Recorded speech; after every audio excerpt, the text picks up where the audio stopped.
Let's spike crime की कहानी। जब मोदी सरकार ने बालाकोट में एयर स्ट्राइक की, उरी में सर्जिकल स्ट्राइक की, म्यांमार बॉर्डर पर ऑपरेशन हॉट परस्यूट किया, तो फिर दाऊद को क्यों नहीं पकड़ पाई?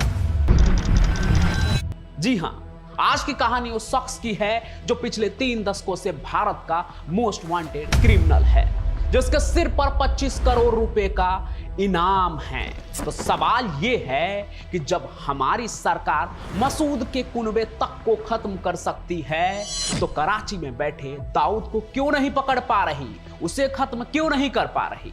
क्या यह सिर्फ राजनीतिक इच्छा शक्ति की कमी है या फिर कुछ और कारण है जिसके बारे में आम जनता नहीं जानती?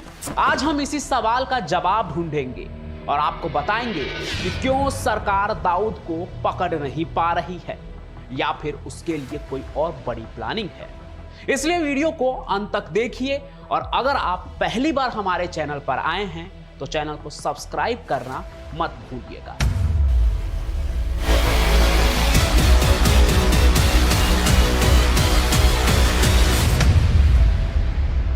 दोस्तों, 2014 में जब नरेंद्र मोदी प्रधानमंत्री बने तो भारत की विदेश नीति और सुरक्षा नीति में एक बड़ा बदलाव आया। पहले की सरकारें जहां डिफेंसिव अप्रोच रखती थी, वहीं मोदी सरकार ने एक असर्टिव एग्रेसिव स्टैंस लिया और इसके नतीजे भी दिखे। 2015 ऑपरेशन हॉट परस्यूट, म्यांमार में घुसकर NSCN आतंकवादियों के ठिकानों पर हमला किया गया। यह पहली बार था जब भारत ने किसी दूसरे देश में जाकर सर्जिकल स्ट्राइक की। 2016 उरी सर्जिकल स्ट्राइक, उरी में आतंकी हमले के बाद भारतीय सेना ने LOC पार करके पाकिस्तान के आतंकी ठिकानों को तबाह किया। पूरी दुनिया ने देखा, अब भारत जवाब देना जानता है। 2019 बालाकोट एयर स्ट्राइक, पुलवामा हमले के बाद भारतीय वायुसेना ने पाकिस्तान के अंदर 60 किलोमीटर तक घुसकर जैश ए मोहम्मद के कैंप पर बमबारी की। यह भारत का सबसे बड़ा और बोल्ड ऑपरेशन था। और अभी पहलगाम के बाद ऑपरेशन सिंदूर में भारत ने जो करके दिखाया, वो सभी चीज तो आप लोग जानते ही हैं। तो इन सभी ऑपरेशन से एक क्लियर मैसेज दिया गया, अब भारत सिर्फ डिफेंड नहीं करता है, बल्कि जरूरत पड़ने पर दुश्मन के घर में घुसकर मार सकता है। तो फिर सवाल उठता है, जब इतने बड़े ऑपरेशन हो सकते हैं तो दाऊद को क्यों नहीं पकड़ा जा सकता? आखिर वो भी तो पाकिस्तान में ही है ना। तो दाऊद को क्यों नहीं पकड़ पा रही है हमारी सरकार? तो आइए अब हम उन कारणों को भी समझेंगे जो दाऊद को अछूत बनाते हैं, वो कारण जिसकी वजह से दाऊद हमारे पहुंच से दूर पाकिस्तान में निडर होकर बैठा हुआ है। पहला और सबसे बड़ा कारण है लोकेशन। दोस्तों, बालाकोट, उरी के पास के इलाके या म्यांमार बॉर्डर, ये सब रिमोट एरिया में थे जहां सिविलियन पॉपुलेशन बेहद कम थी या नहीं थी। लेकिन दाऊद इब्राहिम कहां रहता है? कराची में। और कराची कोई छोटा गांव नहीं है, कोई रिमोट एरिया नहीं है। कराची पाकिस्तान का सबसे बड़ा शहर है। यहां की पॉपुलेशन 2 करोड़ से ज्यादा है। यह पाकिस्तान का इकोनॉमिक हब है, फाइनेंशियल सेंटर है। यहां पाकिस्तान की नेवी का हेडक्वार्टर है, ISI के मेजर ऑफिसेज हैं। एक तरह से देखा जाए तो पाकिस्तान का दिल है कराची। अब सोचिए, एक ऐसे शहर में ऑपरेशन करना कितना मुश्किल होगा। बालाकोट में तो हमारे फाइटर जेट्स गए, बम गिराए और वापस आ गए, कोई और नुकसान नहीं हुआ। लेकिन कराची में अगर कोई ऑपरेशन होता है तो एक बड़े शहर में घुसना, टारगेट को लोकेट करना, उसे कैप्चर या एलिमिनेट करना और वापस निकलना, ये सब बहुत ही मुश्किल है। और इस पहले कारण में भी, जहां लोकेशन कारण है, इसमें भी कई फैक्टर हैं जो कि इस लोकेशन से जुड़े हुए हैं। नंबर 1, सिविलियन कैजुअलिटीज से बचना मुश्किल होगा, क्योंकि दाऊद कराची के किसी जंगल में नहीं रहता है, वो एक रेसिडेंशियल एरिया में रहता है जो बहुत ही पॉश है। उसके आसपास हजारों पाकिस्तानी सिविलियंस रहते हैं। नंबर 2, पाकिस्तानी मिलिट्री और ISI का कराची पर पूरा कंट्रोल है। वहां हर कोने पर सिक्योरिटी है। किसी फॉरेन एजेंट का वहां ऑपरेशन करना सुसाइड मिशन जैसा है। नंबर 3, अगर ऑपरेशन फेल हो गया, अगर हमारे कमांडोज पकड़े गए तो ये एक इंटरनेशनल इंसिडेंट बन जाएगा। पूरी दुनिया भारत को ब्लेम करने लगेगी। तो दोस्तों, लोकेशन ही एक ऐसा रीजन है और सबसे बड़ा रीजन है जो दाऊद को प्रैक्टिकली अनटचेबल बनाता है। लेकिन ये अकेला कारण भी नहीं है। अब हम आते हैं दूसरे और सबसे खतरनाक कारण पर, न्यूक्लियर वॉर का खतरा। दोस्तों, भारत और पाकिस्तान दोनों ही न्यूक्लियर पावर है, दोनों के पास एटम बम्स हैं और यही वो रेड लाइन है जो किसी बड़े मिलिट्री एक्शन को रोकती है। बालाकोट स्ट्राइक के बाद क्या हुआ था याद है ना? पाकिस्तान ने अगले ही दिन रिटेलिएट किया था। विंग कमांडर अभिनंदन का प्लेन शॉट डाउन हो गया था। पूरे 48 घंटे तक पूरा रीजन जो है वॉर के कगार पर था और वो सिर्फ एक एयर स्ट्राइक थी, एक आइसोलेटेड लोकेशन पर एयर स्ट्राइक। अब इमेजिन कीजिए, अगर भारत कराची में ऑपरेशन करता है, दाऊद को मारने या उठाने की कोशिश करता है, तो पाकिस्तान का रिएक्शन क्या होगा? पाकिस्तान के लिए यह सिर्फ एक क्रिमिनल की बात नहीं है, दाऊद उनका एसेट है, उसे आईएसआई प्रोटेक्ट करती है। कराची में ऑपरेशन का मतलब होगा पाकिस्तान पर हमला, और पाकिस्तान जो अपनी मिलिट्री पावर में भारत से कमजोर है, वो किस चीज पर भरोसा करता है? न्यूक्लियर वेपन पर। पाकिस्तान का न्यूक्लियर डॉक्ट्रिन है फर्स्ट यूज, मतलब अगर उन्हें लगेगा कि वो कन्वेंशनल वॉर में हार रहे हैं, जो कि होगा ही, तो वो न्यूक्लियर वेपन यूज कर सकते हैं। इसलिए दोस्तों, रिस्क को समझना होगा।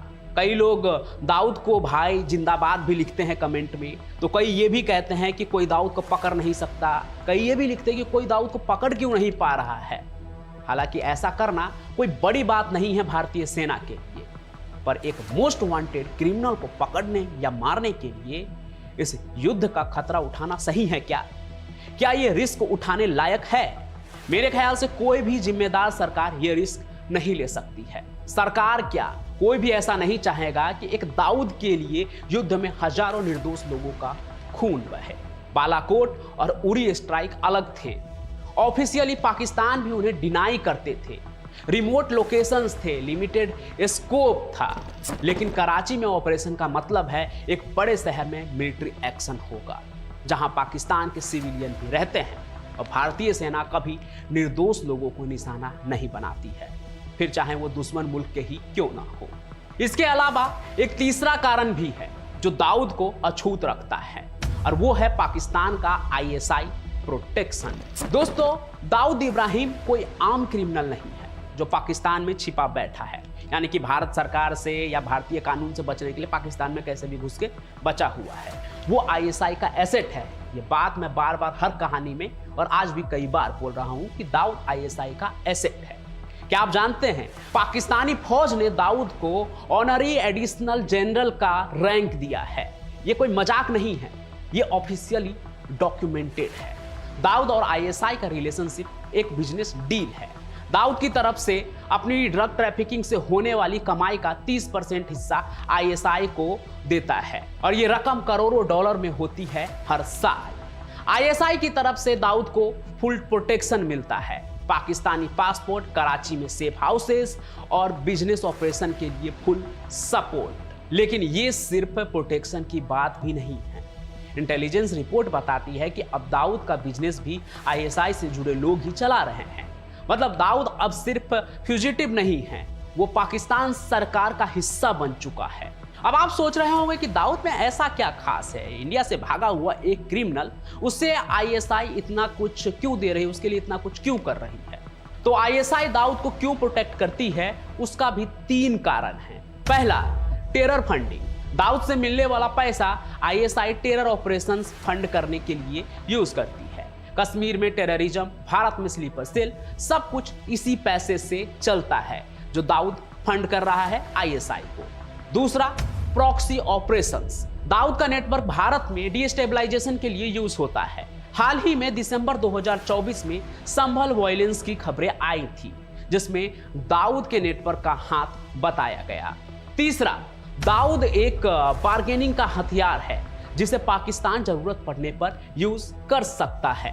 तो दोस्तों, जब आईएसआई जैसी पावरफुल एजेंसी किसी को प्रोटेक्ट कर रही हो तो उसे पकड़ना ऑलमोस्ट इम्पॉसिबल हो जाता है। आईएसआई की सर्विलेंस इतनी टाइट है कि दाऊद के ठिकानों के पास 24/7 मॉनिटरिंग होती है, उसके मूवमेंट्स ट्रैक होते हैं, उसकी सिक्योरिटी भी पाकिस्तानी कमांडोज लेवल की है।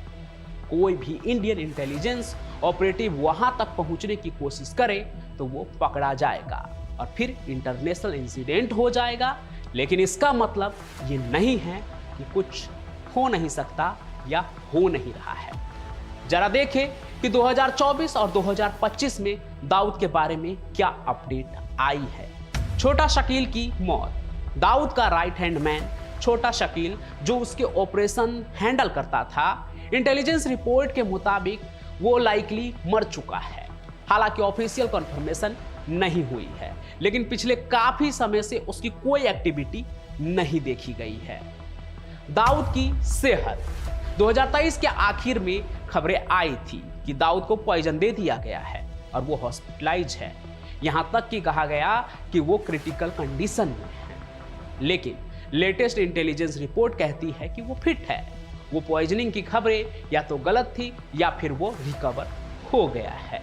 ड्रग नेटवर्क का रूरल शिफ्ट। सितंबर 2024 की इंटेलिजेंस रिपोर्ट बताती है कि दाऊद की आईएसआई बैक ड्रग सिंडिकेट ने अपनी स्ट्रेटजी बदल दी है। पहले मुंबई, अहमदाबाद जैसे बड़े शहरों में ऑपरेशंस होते थे, लेकिन अब फोकस रूरल एरियाज पर है। अब रूरल एरियाज में ड्रग्स मैन्युफैक्चर की जा रही है और फिर वहां से पूरे देश में सप्लाई होती है। भारत के अंदर आपको एक पिछले वीडियो में हम बता चुके हैं कि मध्य प्रदेश के भोपाल के पास जगदीशपुरा में एक रेड हुई थी, जहां 92 करोड़ रुपए की ड्रग मिली। ये दाऊद के नए रूरल स्ट्रेटजी का सबूत है। संभल वायलेंस कनेक्शन। दिसंबर 2024 में ही संभल में हुई वायलेंस की घटनाओं में भी दाऊद के नेटवर्क का हाथ बताया गया था। इंटेलिजेंस एजेंसीज का मानना है कि दाऊद का नेटवर्क अभी भी भारत में अस्थिरता फैलाने के लिए काम करता है। जैसा वो 93 के वक्त किया करते थे, वैसा वो अब भी कर रहे हैं, जारी है। समय समय पर वो दिखता है। नेटवर्क का एडेप्टेशन। सबसे इंपॉर्टेंट बात, दाऊद का नेटवर्क लगातार तरीके बदल रहा है। एजेंसी जैसे जैसे एक मेथड को क्रैक करती है, वो नया तरीका निकाल लेता है। मॉड्यूल एक्टिवेट हो रहे हैं देश भर में। महाराष्ट्र के यवतमाल में टारगेटेड किलिंग्स के लिए मॉड्यूल था, लेकिन उसका डुअल पर्पस ड्रग ट्रैफिकिंग भी था। साउथ इंडिया में हाजी सलीम के थ्रू नेटवर्क ऑपरेट हो रहा है, जहां से ड्रग श्रीलंका और फिर थाईलैंड भेजी जा रही है। ये सब बताता है कि दाऊद सिर्फ बैठा नहीं है, वो एक्टिवली अपने ऑपरेशंस चला रहा है और आईएसआई की मदद से भी वो इवॉल्व कर रहा है। तो दोस्तों, आप समझते हैं कि कोर स्ट्रेटजिक प्रॉब्लम क्या है जो दाऊद पकड़ा नहीं जा रहा है और इस तरह से हर जगह फैल रहा है। मौजूदा सरकार ने यह साबित किया है कि वो काइनेटिक ऑपरेशंस करने से नहीं हिचकती। बालाकोट ने दिखाया कि हम पाकिस्तान के अंदर भी जाकर स्ट्राइक कर सकते हैं, लेकिन दाऊद एक अलग चैलेंज है। क्यों? उसके पीछे कई कारण हैं। पहला, लोकेशन की दिक्कत, क्योंकि दाऊद कराची के दिल में है, जैसा कि मैंने बताया। दूसरा, स्ट्रेटजिक वैल्यू। पाकिस्तान के लिए दाऊद बहुत ही यूजफुल है, पाकिस्तान इजीली उसे नहीं छोड़ेगा। तीसरा, कोलेटरल डैमेज। कराची में ऑपरेशन में सिविलियंस मरेंगे और फिर इंटरनेशनल कम्युनिटीज इंडिया को ब्लेम करेगी।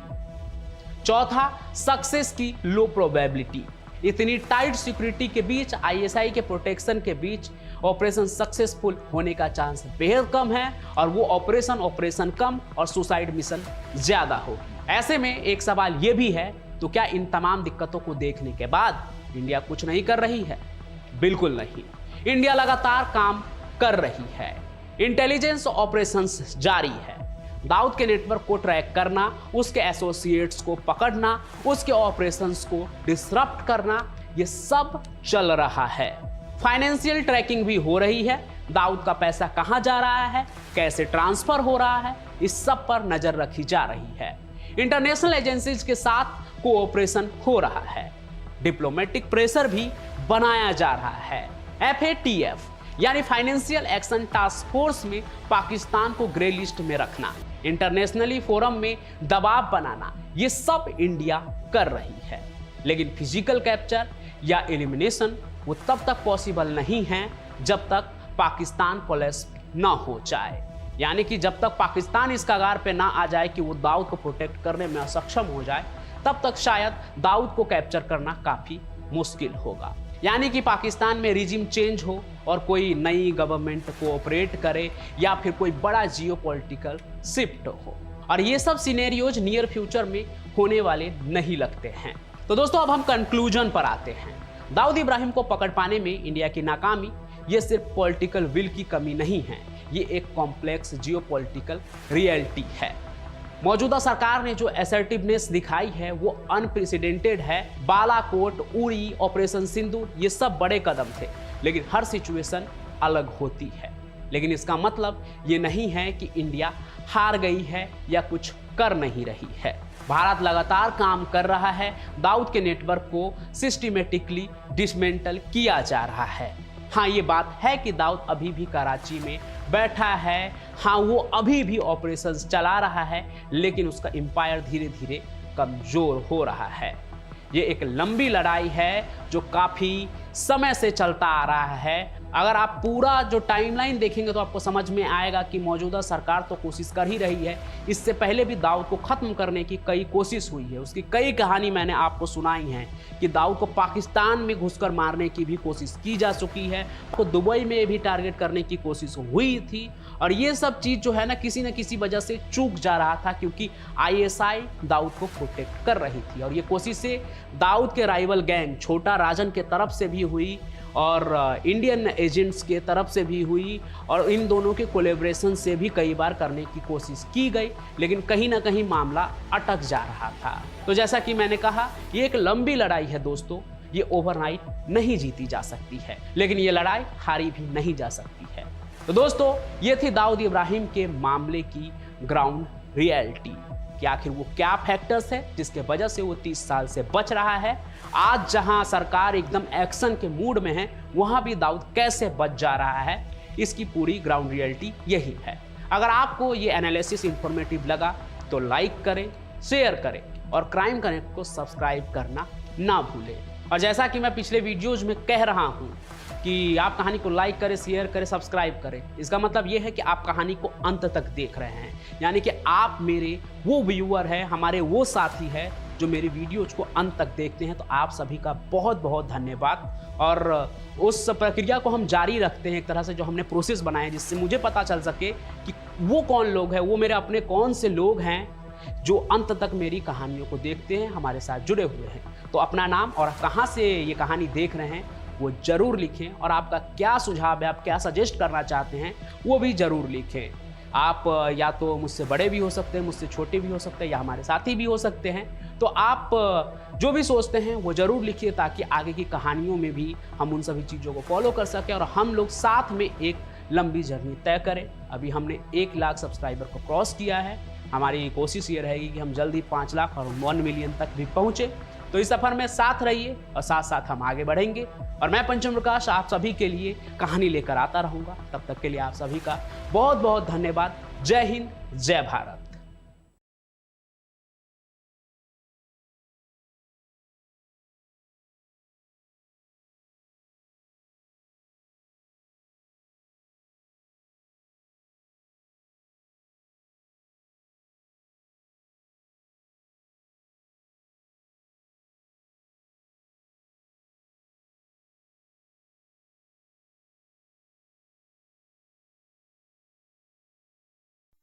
आप सुन रहे थे let's mic more than radio. Follow कीजिए हमें हमारे सोशल मीडिया प्लेटफॉर्म्स पर।